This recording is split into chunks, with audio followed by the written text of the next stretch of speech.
Well, hello, internet people. Welcome back to my channel. You know what? This is why I love football. I think we all love football. It's games like this. I think this is why I started this channel as well, so I can talk to you about football and my thoughts on it and some tactical stuff as well. And I think I talked to a lot of people before this game, right? And a lot of people saying to me, like, nah, Aston Villa's going to win this game easily. And I thought after watching them against getting that draw against Arsenal during the week, I thought, you know what, the way they play, right, they got a chance. And little did I know, they beat them 3-0. Battered them, I would say.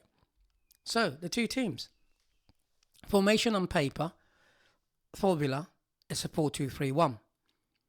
And for Crystal Palace, it's a 3-4-3, as you can see. Interesting team selection from Villa, actually.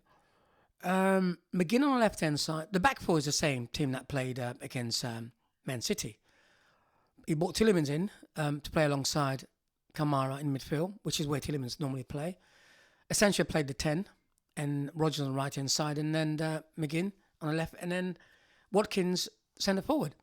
The reason why Rashford did not start this game because he picked up an injury in the last game. As for Crystal Palace, the three up top, Sarr, Mateta is their normal front three. And the back three is their normal back three. Richards, Lacroix, Gay, and you've got Henderson in goal. Their wing backs in Mitchell and Monzo. Mitchell on the left and Monzo on the right. It's sometimes they actually alternate their midfield. Hughes will come in sometimes. He went for Kamada and Wharton. I think those two complement each other quite well. In that, Wharton is the one that wins the ball and play the passes. Kamada is tricky on the ball, so they complement each other and they do work. That's one thing I noticed with the Palace team. They all work for each other. There's a saying in football, technical ability, whether you're a skillful player, is not a substitute for hard work. You got to do both. Just because you're a technical player, you can't just walk about, wait for the ball to come to you.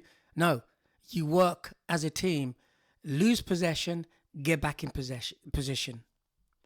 So, from attacking shape point of view, stats, possession-wise, Aston Villa had more of the ball, 70% of possession.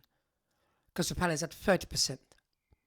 Corners, Aston Villa in the whole game had 12 corners. Crystal Palace had one corner. Dangerous shots on target, that counted. Simple. Palace had 3. They scored 3 goals. Looking at the stats, 16 shots by Aston Villa, 5 on target. But, goalie saved it all, went over the bar, things like that. For me, if you were to say to me why Palace won this game, it's a simple answer. I'm going to give it to you. I felt they were more organised defensively. They were patient. The main thing for me, they were more aggressive in certain areas, especially in midfield. Both Kamada and Wharton tried to win that ball. Mitchell on the left-hand side did the same. So they weren't passive in trying to win the ball back. Obviously, in this caption here, you'll see Aston Villa's shape when they've got the ball. It's a 3-2-5. What normally happens, if Consa's got the ball there, Deeney from the left back's gone forward as a win back. And what you get, Cash will stay where he is to make a back 3. Then you've got Tielemans and Kamara in the middle.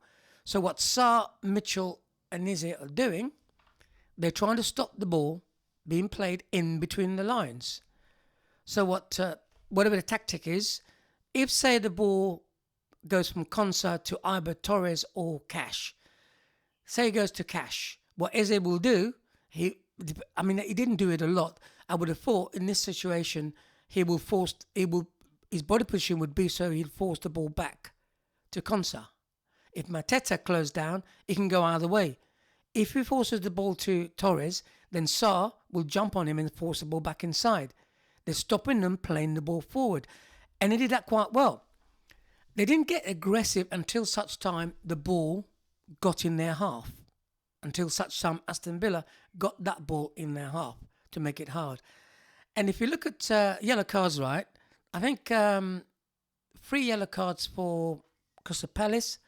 From memory, I'm doing this from memory now, Villa, I know they got 1, which tells me they weren't really trying to make tackles, right? And Tielemans got caught on the ball quite a lot. I think he's used to to playing in a game in which other teams just stand off of him and let them play. But in this instance, no.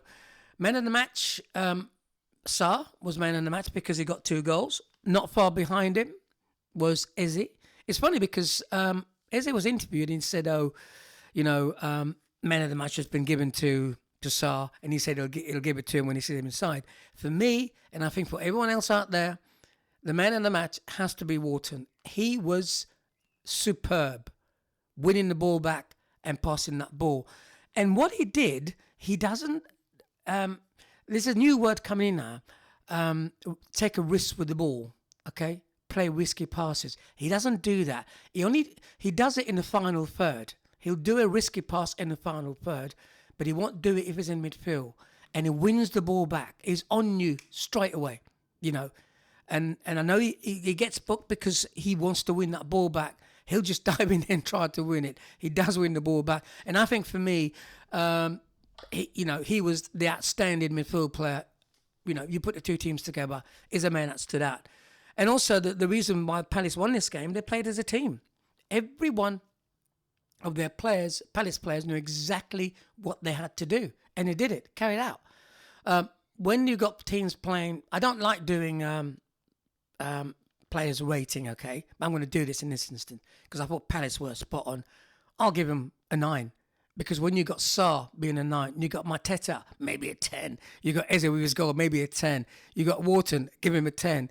Kamada there, okay, 9. And you got Monzo up and down. He got so much energy on the right-hand side and Mitchell on the left-hand side, both 10s. The 3 centre-back and Richards, Lacroix and Gear, 10 maybe. And Henderson making save. Anderson was superb in this game. So in a way, it's Palace deserved to win it. And as the manager, Emery said afterwards, they were better. And he was just, they were better.